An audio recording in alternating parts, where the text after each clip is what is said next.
Sutra teratai yang menakjubkan. Bab 7, Perumpamaan Kota Gaib. Sin Fasyang, Sutra Teratai. Episode 1046. Menguraikan ikatan, memperoleh pembebasan, dan batin penuh keleluasaan. Selama banyak nayuta, puluhan ribu koti, kalpa tak terhingga, waktu yang panjang dan sulit dihitung, mampu menetapkan pikiran tanpa kemelekatan pada kondisi luar. Memupuk kebajikan tertinggi, mematuhi aturan dan sila, memberi persembahan dan menanam berkah secara luas, senantiasa melatih samadhi dan kebijaksanaan secara mendalam. Selama banyak nayuta, yaitu tak terhingga dan tak terkira, waktu yang sangat panjang, tidak mampu dihitung, ini disebut selama banyak nayuta. Berapa lama? Puluhan ribu koti. Puluhan ribu koti yang tak mampu dihitung, kalpa tak terhingga, di waktu yang tak mampu dihitung, sudah lama, sangat lama sekali. Apakah kita masih ingat? Buddha Mahabhisna Janabibu. Sudah berapa lamakah Buddha Mahabhisna Janabibu? Kalpa sebanyak butiran debu, sosok Buddha ini, proses pelatihan dirinya sangat lama. Pikirannya tetap dalam samadhi. Selama pelatihan diri, tanpa kemelekatan pada kondisi luar. Beginilah melatih diri, tanpa kemelekatan pada kondisi luar. Tidak terpengaruh pada kondisi luar, yang menggoyahkan tekad pelatihan diri.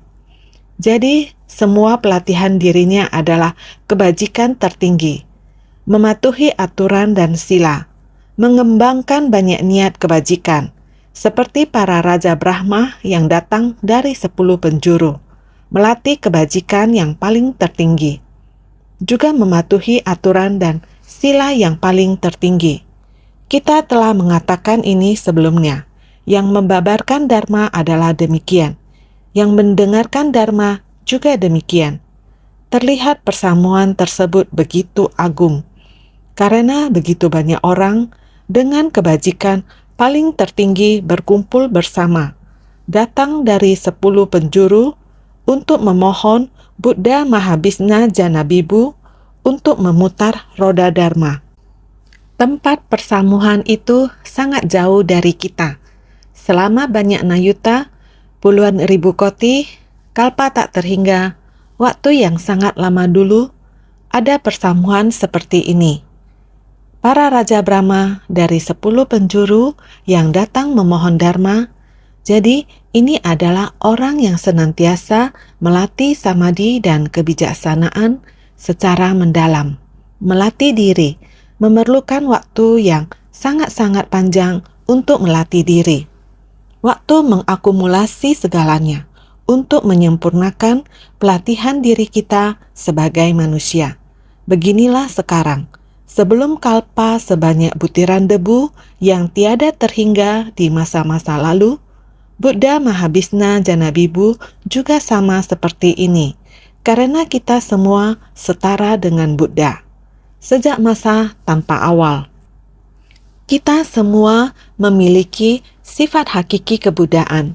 Selama kita dapat menjaga dengan ketat sifat hakiki kebudaan kita tidak terpengaruh oleh lingkungan, dengan demikian niat pikiran kita ini sama seperti era Buddha Mahabhisna Janabibu. Kondisi batin, tempat pencapaian pencerahan Bodhimanda juga sama. Hanya saja sangat disayangkan bahwa sebersit kebodohan batin terus-menerus melekat pada kondisi luar dan tergoda oleh kondisi luar, sehingga terjadilah kebodohan batin. Kebodohan batin mengkondisikan bentuk-bentuk karma. Segala sesuatu yang telah diperbuat terkandung di dalam kesadaran pikiran kita. Semuanya adalah kebodohan batin yang diperbanyak, sehingga membuat kita dari kehidupan ke kehidupan tidak bisa memutuskan sendiri, hanya bisa mengikuti kondisi sebab akibat. Kekuatan karma selalu menyeret kita di setiap tempat mengikuti balasan karma lingkungan. Balasan karma langsung, hukum sebab akibat selalu bertumimbal lahir.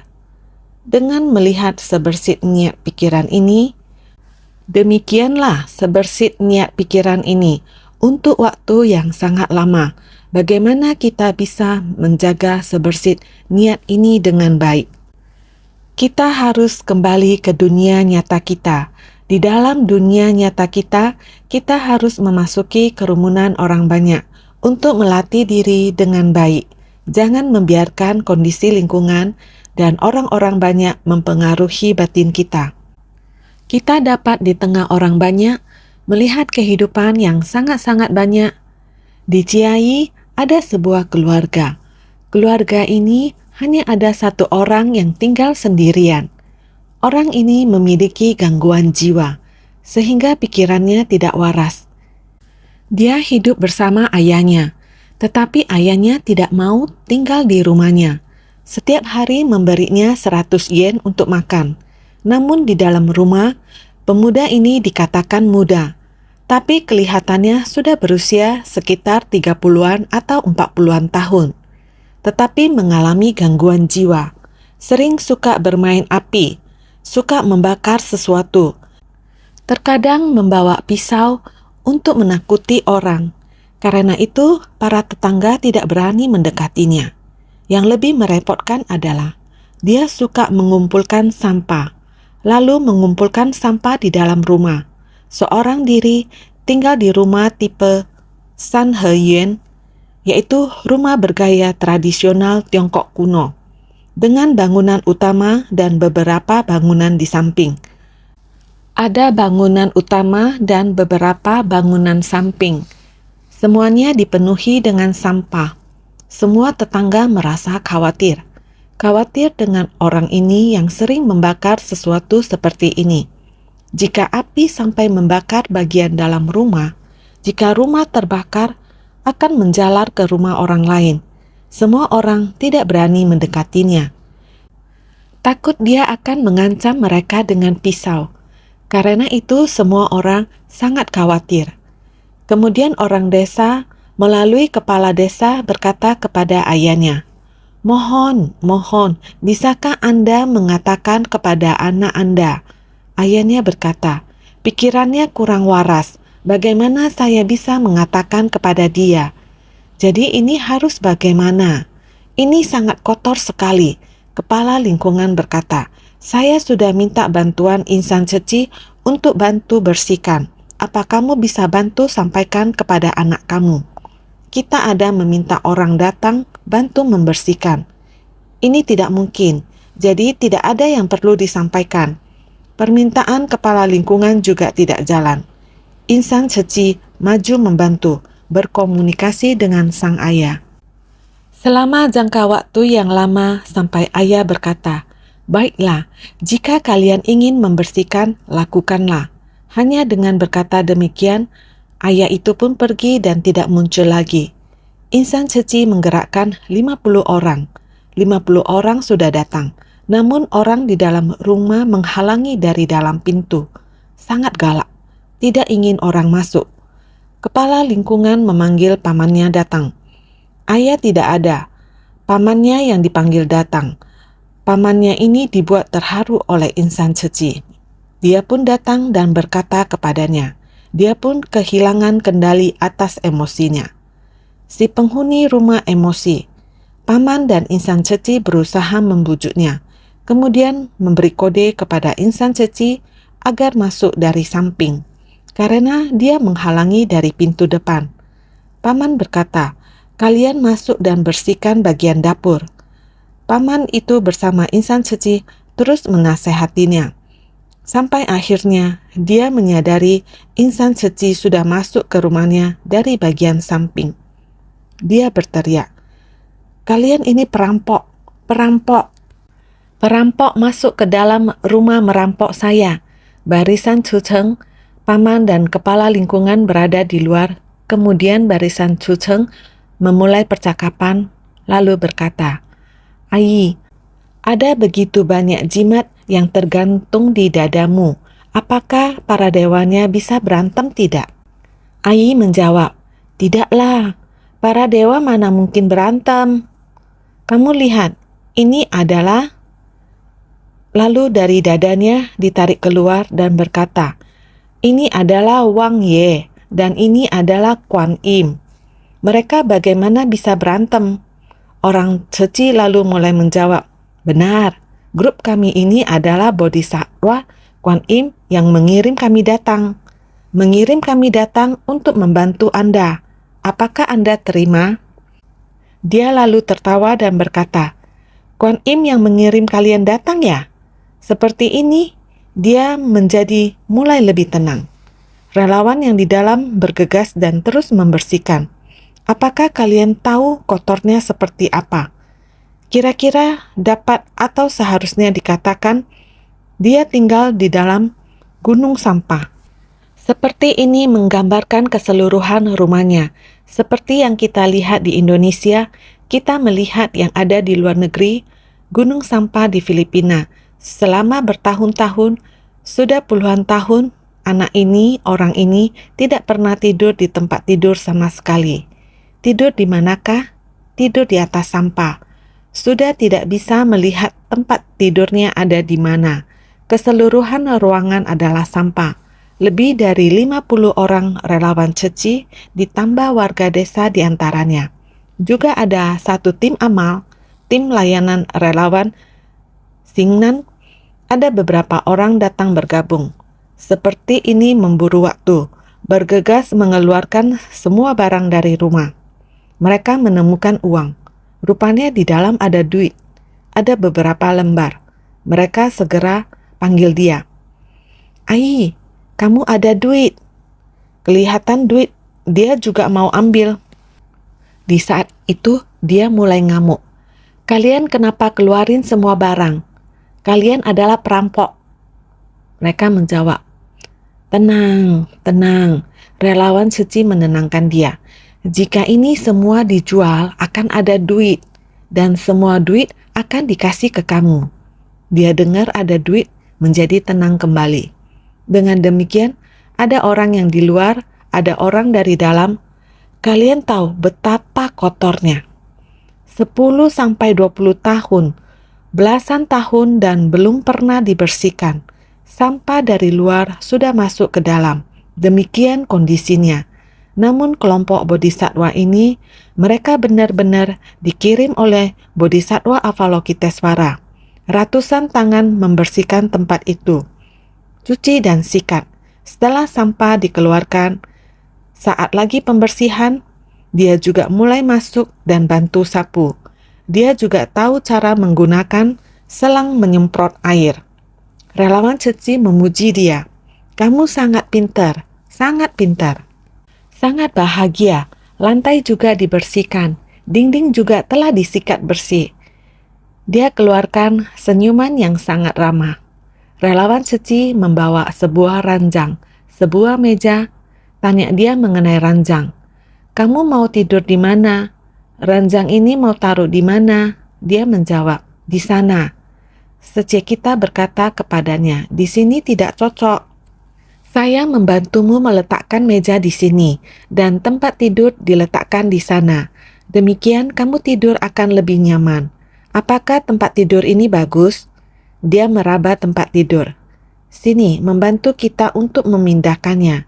Dia membantu mereka memindahkannya. Tempat tidur ini dipindahkan ke dalam rumah. Kami menempatkannya seperti ini. Kamu meletakkan papan ranjang. Setelah meletakkan papan ranjang, kamu harus membersihkannya. Setia mengajak dia untuk membantu membersihkan. Setia membersihkan, dia juga membersihkan. Setia mengajar dia dan berkata, demikian tidak akan bersih. Sini, saya mengajar, kamu harus demikian membersihkannya. Pelan sedikit, demikian membersihkannya. Ternyata dia bisa mengerti. Suruh dia pelan sedikit, dia pun pelan sedikit. Demikianlah. Sebuah tempat tidur bekas, demikian terletak di sana, setelah dibersihkan seperti yang baru. Seluruh rumah tampak seperti baru. Ini adalah bodhisatwa dunia, terjun ke tengah orang banyak, melihat orang yang setengah baya. Orang yang setengah baya memiliki tubuh fisik yang sangat kuat, namun mengalami gangguan mental. Mereka penuh perhatian mengajarnya. Jangan bermain dengan api. Ada lebih dari 40 bilah pisau di dalamnya. Relawan suci segera menyimpannya agar dia tidak melihatnya. Pisau-pisau ini disimpannya. Sekarang adalah demikian. Ada sebuah tempat tidur dan sebuah meja di ruang utama yang bersih dalam rumah tradisional itu. Dia bisa tinggal di dalam rumah yang sangat bersih. Di satu sisi relawan suci bersumbangsi untuk membersihkan. Di sisi lain menghayati prinsip kebenaran hidup ini. Dalam kehidupan ini, Master membahas tentang balasan karma lingkungan dan balasan karma langsung. Bagaimana bisa dilahirkan dalam keluarga seperti itu? Anggota keluarga ini, bagaimana dengan hubungan antara anggota keluarga?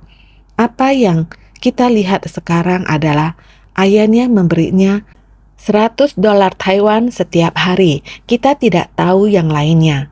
Saat bersih-bersih ada seorang paman, apakah itu paman kandungnya atau sepupu, kita juga tidak tahu. Tetapi kami hanya tahu bahwa orang ini sangat kesepian dan cacat mental. Setelah melihatnya, kita memikirkan diri kita sendiri, menyaksikan penderitaan dan tahu akan berkah pada diri sendiri. Kita memiliki tubuh yang sehat, mental kita normal, pemikiran kita benar, arah pemikiran kita benar. Kita bisa bersumbangsi untuk orang banyak. Semua orang bahagia melakukannya dan dipenuhi dengan rasa syukur, termasuk anak ini. Kita semua memiliki sifat hakiki kebudayaan. Menjalin jodoh baik dengannya, bukankah ini mampu menetapkan pikiran tanpa kemelekatan pada kondisi luar? Meskipun masuk ke dalam kerumunan orang banyak, ke dalam keluarga seperti itu, kita tidak memiliki niat lain, hanya saja tidak tega terhadap penderitaan semua makhluk. Kondisi seperti ini tidak membiarkan kondisi luar ini menghalangi sebersih niat bajik kita. Kita bersumbangsi untuk dia, bantu bersihkan. Tidak membeda-bedakan apakah kondisi luar ini bau atau kotor. Tidak melekat pada kondisi luar, juga tidak demi hal lain. Hanya ingin memberinya lingkungan yang bersih. Hanya untuk itu saja. Bukankah ini adalah memupuk kebajikan tertinggi? Mendapatkan uang dengan segera memberitahukan, "Ai, kemari, kita mendapatkan uang," juga segera memberikan kepada dia. Mematuhi aturan dan tidak serakah terhadap semuanya. Demikian juga adalah pelatihan diri. Tidak ada yang sulit dalam berlatih diri. Sangatlah sederhana. Memupuk kebajikan tertinggi, mematuhi peraturan, bersumbangsi di tengah masyarakat, karena setiap orang memiliki sifat kebudayaan. Kita memberi persembahan dan menanam berkah secara luas, selama berkalpa-kalpa masuk ke tengah masyarakat, sesuai dengan Dharma. Dalam memberi persembahan pada Buddha, Sang Buddha membimbing para makhluk. Tidak ada imbalan yang diharapkan. Persembahan yang diperoleh adalah para makhluk mengikuti ajarannya. Jika semua orang dapat mengikuti ajaran Buddha dan mempraktekkannya, adalah merupakan persembahan terbesar. Oleh sebab itu, senantiasa melatih samadhi dan kebijaksanaan secara mendalam, karena kapasitas kita untuk mempraktekkan Dharma sangat dalam, bukan dengan melihat, "Wah, ini ada tumpukan sampah, mana mampu saya langsung pergi." Tidak demikian. Harus ikut terjun ke dalam dan membantu membersihkan. Dengan pemikiran dan tekad tunggal kita, tidak mengejar ketenaran dan kekuasaan, hanya demi manfaat para makhluk. Inilah yang seharusnya kita praktekkan setiap hari. Dengan prinsip kebenaran yang sama, Anda menolong orang lain. Seluruh komunitas juga terpengaruh. Lingkungan rumah ini kita bersihkan. Dengan demikian, bukan hanya keluarga ini, bukan hanya orang ini. Kita menemukan orang ini dan membangun tali pertemanan dengannya. Demikian insan suci berkata, mulai sekarang kita akan sering mengunjungimu. Demikian beliau mulai dapat menerima terhadap seseorang dengan gangguan mental harus dengan pendekatan pertemanan untuk membimbingnya. Jika tidak, akan berupa sebuah bom waktu di lingkungan tersebut. Kapan api disulut tidak dapat diselesaikan. Ke-40 bilah pisau kapan dapat membahayakan dan melukai orang lain juga tidak diketahui. Maka ini adalah demi kedamaian komunitas. Relawan demikian bersumbangsi, ini adalah bodhisatwa di dunia, melatih diri di tengah orang banyak. Maka kita harus benar-benar bersungguh hati. 12 nidana berada di dalam setiap pikiran yang muncul di dalam batin. Setiap ucapan dan setiap tingkah laku kita, setiap hal yang kita lakukan berasal dari sebersit niat. Sebersit niat yang kebodohan batin akan mengkondisikan bentuk-bentuk karma, lalu akan berbuat dan lain sebagainya, dan perlahan-lahan mencapai sentuhan, bersentuhan dengan lingkungan, mengkondisikan perasaan. Jika kita dapat melenyapkan semua ini, melenyapkan perilaku yang tidak benar, perilaku yang salah, niat pikiran yang salah, dengan sendirinya kita dapat melenyapkannya. Naskah sutra berikutnya mengatakan, ketika sentuhan aparsa lenyap, perasaan vedana lenyap pula. Ketika perasaan vedana lenyap, nafsu keinginan trisna lenyap pula.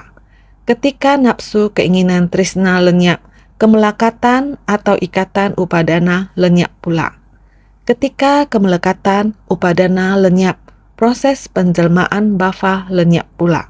Ketika proses penjelmaan lenyap, kelahiran jati lenyap pula. Ketika kelahiran lenyap, usia tua dan kematian, jara marana, kekhawatiran, kesedihan, penderitaan dan kerisauan lenyap pula. Dikutip dari Sutra Teratai Bab 7, Bab Perumpamaan Kota Gaib. Bagaimana mengikis semua kekhawatiran, kesedihan, penderitaan, dan kerisauan. Harus selapis demi selapis mulai mengikis dari kegelapan batin. Mengikis hingga terakhir, kekhawatiran, kesedihan, penderitaan, dan kerisauan juga dikikis. Kita harus bersungguh hati untuk menyadarinya. Perputaran dari kehidupan hanya terletak di dalam sebersit niat pikiran. Sebersit niat pikiran ini adalah sifat hakiki kita yang demikian adanya. Sebersit niat juga bisa menjadi kegelapan batin. Saat tidak hati-hati, kegelapan batin akan menutupi sifat hakiki kita. Sehingga bodi kegelapan batin di antara ini, apakah kita ingin berjalan di jalan bodhisatwa, jalan bodhi, atau ingin terus tertutupi oleh kebodohan batin, kebingungan, dan terus meneruskan jalinan jodoh ini? Lihatlah diri kita. Sekarang telah menerima ajaran Buddha, harus bersungguh hati menyadari ajaran ini. Sehingga naskah sutra selanjutnya mengatakan, ketika Buddha membabarkan dharma ini, dalam persamuan agung dari dewa dan manusia, Buddha Mahabhisna Janabibu telah memperoleh permohonan dari Dewa Raja Brahma, sehingga sudah mulai memutar roda dharma. Dimulai dengan pembabaran 4 kebenaran mulia, 12 nidana. Jadi bagian ini menjelaskan bahwa ketika Buddha membabarkan dharma ini dalam persamuan agung dari dewa dan manusia, dharma ini adalah 4 kebenaran mulia, 12 nidana. Pada bagian ini mengatakan, ketika Buddha membabarkan dharma ini dalam persamuan agung dari dewa dan manusia, sebanyak 6 juta koti nayuta manusia dikarenakan tidak lagi merasakan segala fenomena dharma. Batin memperoleh pembebasan dari segala kebocoran. Semuanya memperoleh dhyana yang mendalam dan menakjubkan. Dikutip dari Sutra Teratai Bab 7, Bab Perumpamaan Kota Gaib. Ketika Buddha mulai memutar roda dharma, sejak awal sudah ada 6 juta koti nayuta, 6 juta koti nayuta ini tidak hanya datang dari satu penjuru, namun dari 10 penjuru. Nayuta berarti jumlah orang yang tidak terhitung. Yang datang dari surga Dewa Brahma saja sudah sangat banyak. Dan yang datang dari dunia manusia dan 16 orang pangeran yang ada di sana, mereka tidak lagi merasakan segala fenomena dharma. Mereka tidak lagi merasakan kegelapan batin dan sebagainya. Fenomena kegelapan batin mereka memperoleh pembebasan dari segala kebocoran. Mereka terbebas dari kerisauan batin dan tidak ada lagi kebocoran. Sebelumnya kita sering membahas tentang kebocoran. Kebocoran ini adalah kerisauan, adalah kegelapan batin, sehingga mereka tidak lagi merasakan kebocoran ini dan tidak lagi merasakan kerisauan. Kerisauan yang berasal dari kegelapan batin, kerisauan pikiran yang timbul karena kegelapan batin ini terhapus dengan total. Mereka tidak lagi memiliki kebocoran dari kerisauan. Setelah ini semua terhapuskan, maka batin memperoleh pembebasan. Kalau kebocoran kita telah habis, maka batin kita akan memperoleh pembebasan. Semuanya memperoleh dhyana yang mendalam dan menakjubkan.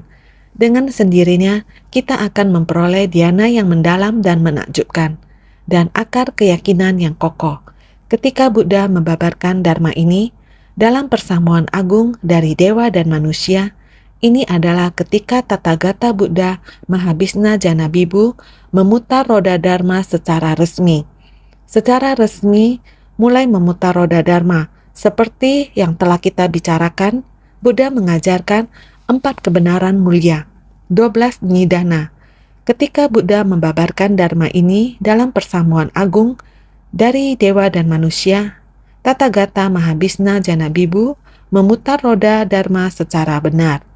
Ketika membabarkan 4 kebenaran mulia dan 12 nidana dalam persamuan pertama, jumlah sravaka dalam persamuan adalah tak terhitung dan seluruh persamuan memperoleh manfaatnya. Hanya menyebutkan kumpulan sravaka sebab belum membabarkan kendaraan besar sehingga belum ada bodhisattva.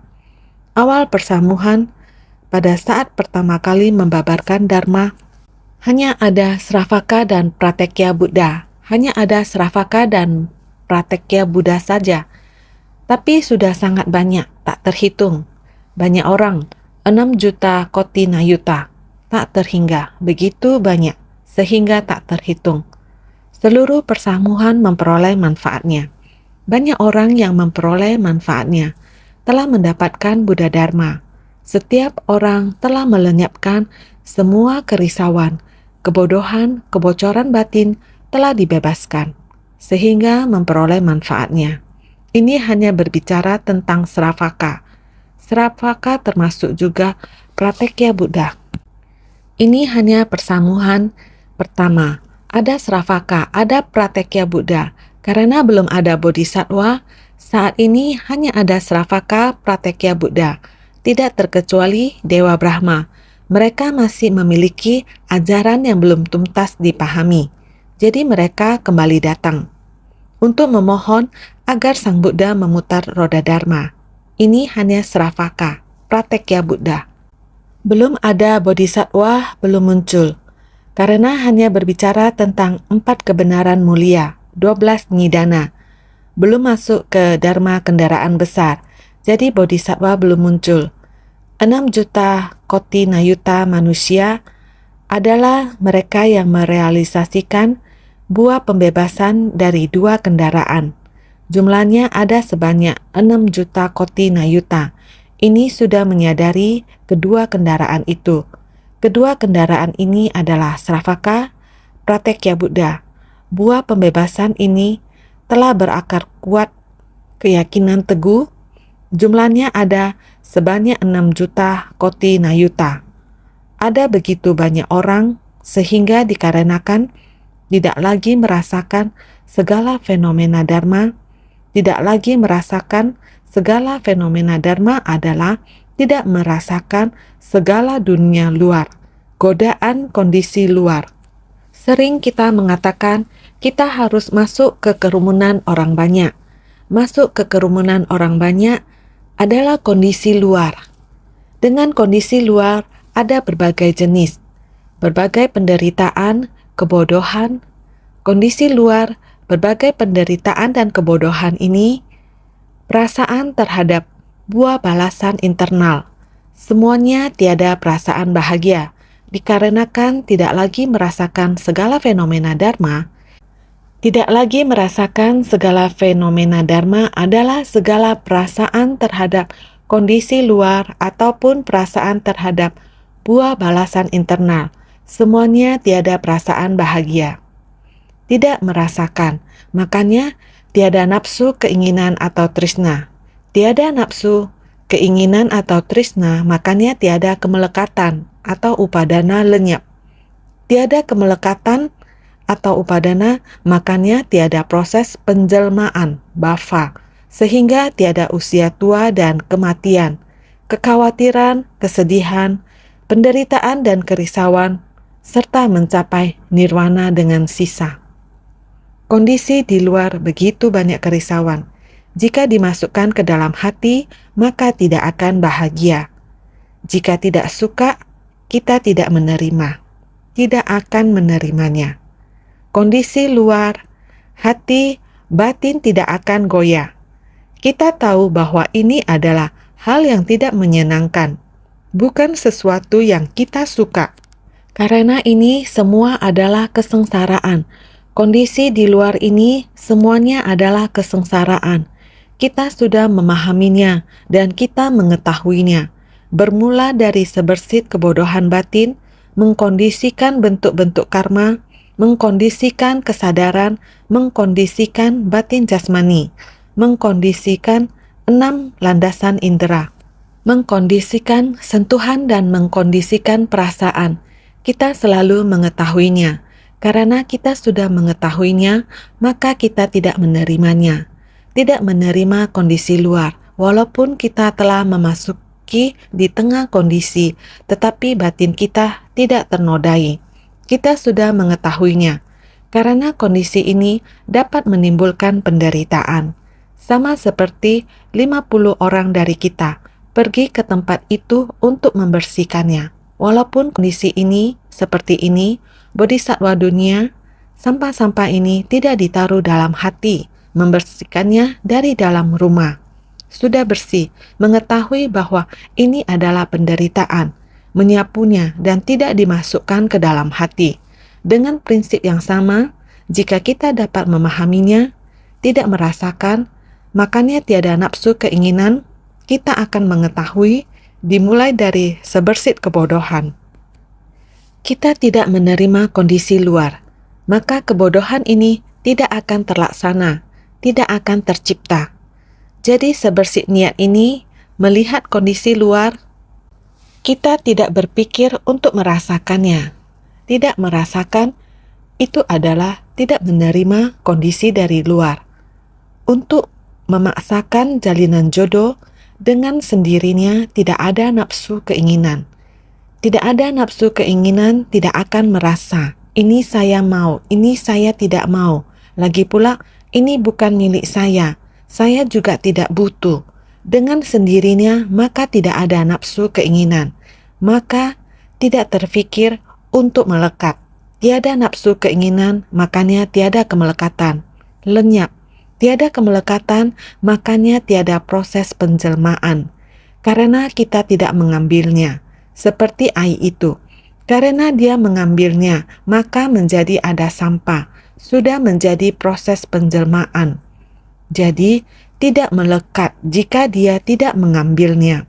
Maka tidak akan menyebabkan ada begitu banyak sampah di dalam. Jadi, tiada kemelekatan, makanya tiada proses penjelmaan. Maka tidak akan ada sampah yang begitu banyak seperti ini. Maka tidak akan ada begitu banyak kerisauan. Jadi, sehingga tiada usia tua dan kematian, kekhawatiran, kesedihan, penderitaan dan kerisauan. Dengan sendirinya tidak ada lahir, usia tua, sakit dan mati. Kekhawatiran, kesedihan, penderitaan dan kerisauan ini semua tidak ada lagi.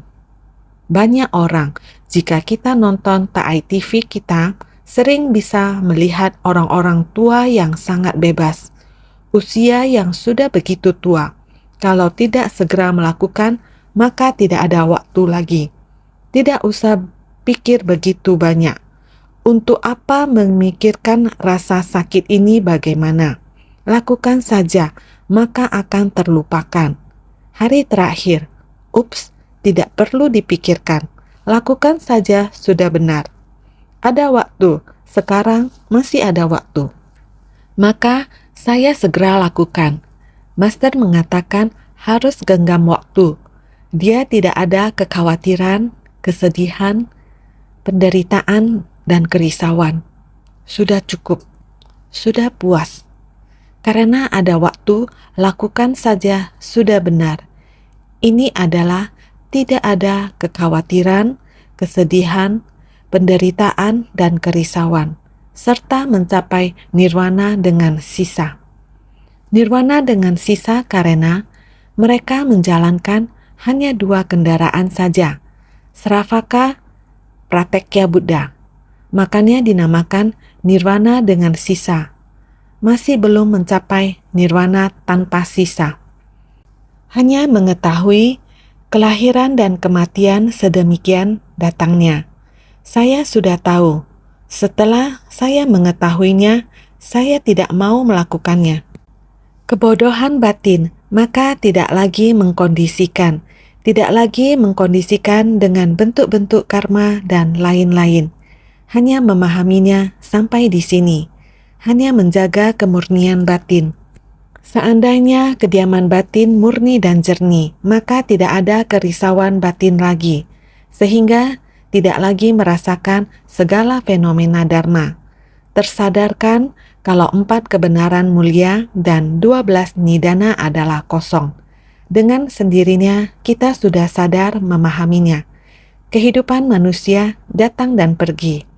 Rupanya adalah demikian, datang dan pergi. Tidak lagi merasakan segala fenomena dharma. Tersadarkan kalau 4 kebenaran mulia dan 12 nidana adalah kosong. Menuntaskan segala simpul dari proses penjelmaan, akar indera dan kondisi luar yang mengkondisikan kesadaran telah dilenyapkan hingga tuntas. Sepenuhnya tiada lagi kemelekatan. Memahami penderitaan dalam kehidupan. Kedua balasan karma lingkungan dan karma langsung. Diri sendiri tidak dapat mengendalikan. Penderitaan seperti ini tersesat dalam kehidupan manusia.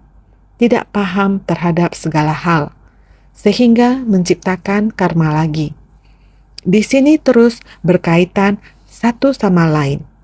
Saya saat ini mendengar dharma. Saya telah memahaminya. Tidak lagi merasakan segalanya. Kebodohan batin dan kerisauan ini dengan sendirinya saya tersadarkan. 4 kebenaran mulia, 12 nidana, prinsip kebenaran dari 4 kebenaran mulia dan 12 nidana. Rupanya adalah sebuah kekosongan, hanya kita yang melakukannya. Penjelmaan, rumah itu, semua sampah sudah kita bersihkan. Rumah ini sedemikian kosong, sangat perlu ranjang, dipindahkan ke dalam. Bisa menjalani kehidupan sudah baik.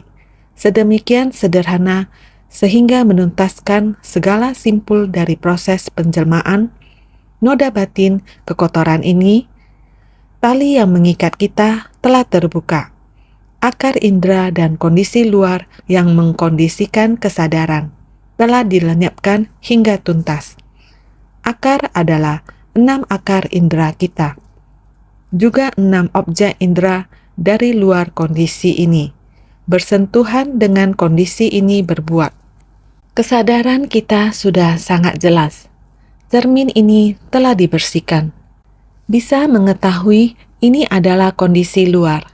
Tidak ada hubungannya sama sekali dengan cermin ini. Tidak ada tercemar. Cermin bisa memantulkan kondisi luar, sangat jelas. Tetapi kondisi luar dengan cermin ini tidak ada hubungannya sama sekali. Inilah akar indera dan kondisi luar yang mengkondisikan. Kesadaran telah dilenyapkan hingga tuntas. Mengetahui sampah di depan, bukan di dalam cermin, adalah di luar cermin, bukan di dalam cermin. Sehingga akar indera dan kondisi luar yang mengkondisikan kesadaran telah lenyap, sehingga sepenuhnya tiada lagi kemelekatan. Telah pahami semuanya, batin kita tidak melekat lagi. Benda telah dikeluarkan, telah bersih. Jangan lagi dipungut kembali, telah dikeluarkan. Jika dipungut dia kembali, akan kotor kembali lagi. Maka sama sekali tidak ada kemelekatan lagi. Batin memperoleh pembebasan dari segala kebocoran. Kerisauan dan noda batin ini, semuanya mulai dilenyapkan. Telah habis, maka diperoleh pembebasan. Segala kondisi penuh kebocoran di dunia ini, pengikatan ini telah dilepaskan semuanya. Batin memperoleh keleluasaan, dengan sendirinya sangat leluasa. Segala kebocoran adalah kerisauan dan noda batin dari pandangan, pemikiran, delusi. Ini disebut kebocoran. Batin memperoleh pembebasan dari segala kebocoran, terlepaskan dari ikatan dan terbebaskan dari segala kondisi penuh kebocoran di dunia ini, sehingga batin memperoleh keleluasaan. Segala kebocoran merujuk pada noda batin dari pandangan dan pemikiran. Menutupi batin yang awalnya bebas, adanya perasaan membuat terikat. Sifat awalnya adalah jernih dan murni.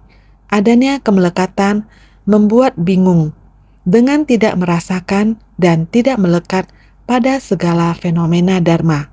Makanya memperoleh buah dari pembebasan. Menutupi batin yang awalnya bebas. Benda yang kotor ini menutupi sifat hakiki kita. Kerisauan dan noda batin ini menutupi batin kita. Ini disebut kebocoran.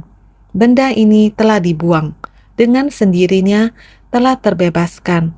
Sehingga adanya perasaan vedana membuat terikat. Kembali lagi kita katakan perasaan. Kamu telah ada sentuhan. Bila ada perasaan ini saya mau, maka saya akan berpikir mau lagi. Ada perasaan, maka ada nafsu keinginan.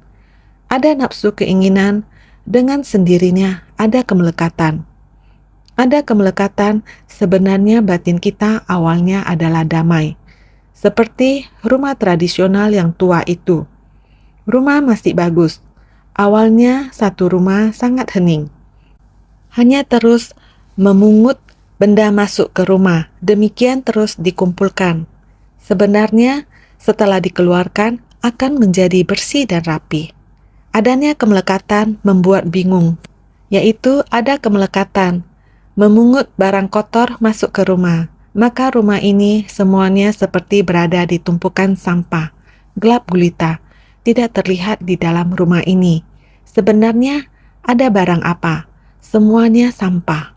Sehingga dengan tidak merasakan dan tidak melekat pada segala fenomena dharma, makanya memperoleh buah dari pembebasan. Ajaran ini bila telah kita pahami, fenomena kegelapan batin ini, kita tidak perlu melekat. Ini adalah ajaran murni. Kita harus tekun menerima dan menegakkannya. Setelah menerima dan menegakkannya, mendapatkan kebijaksanaan. Sehingga berkurang satu kegelapan batin. Bertambah satu kebijaksanaan, dengan sendirinya prinsip kebenaran telah dipahami. Batin akan terbebaskan. Batin memperoleh pembebasan. Pembebasan yaitu bebas dari dua ikatan dari bibit dan buah. Batin memperoleh pembebasan, bebas dari dua ikatan dari bibit dan buah.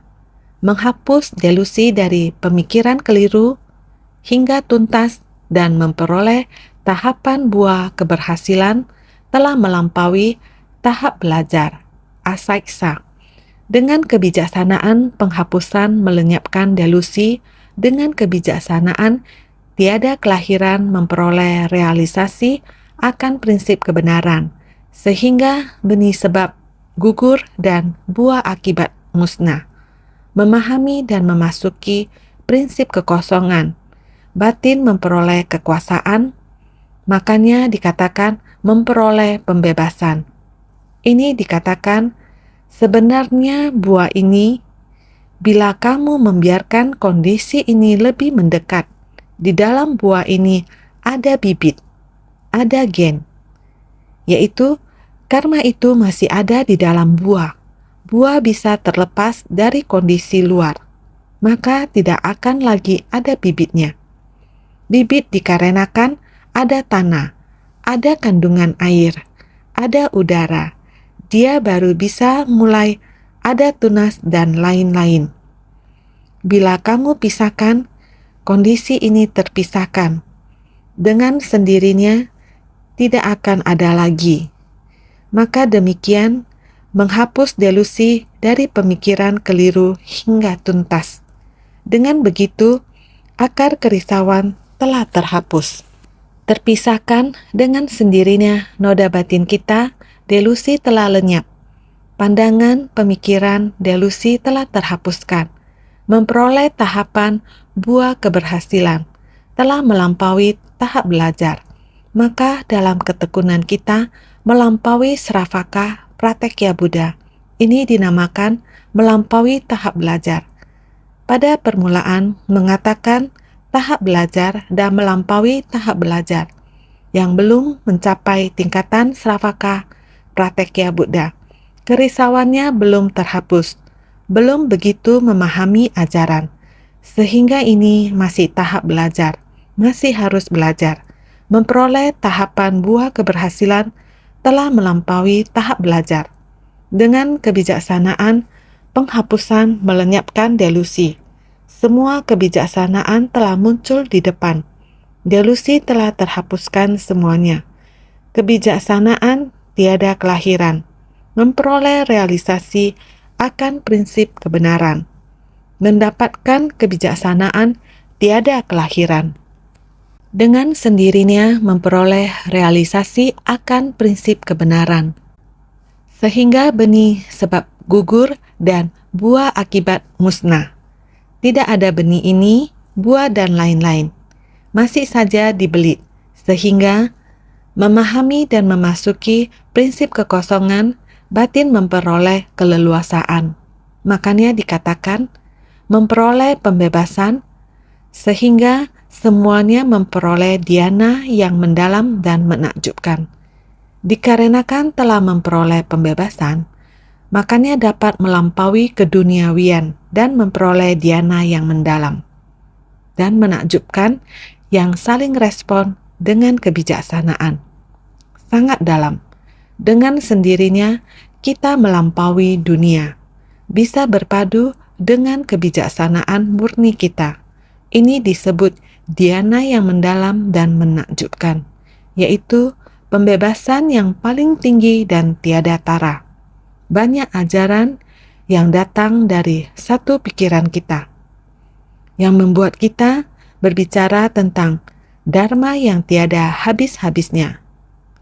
Sebenarnya, kembali lagi, pada kehidupan sekarang ini, memasuki kerumunan orang banyak, menciptakan berkah pada orang banyak.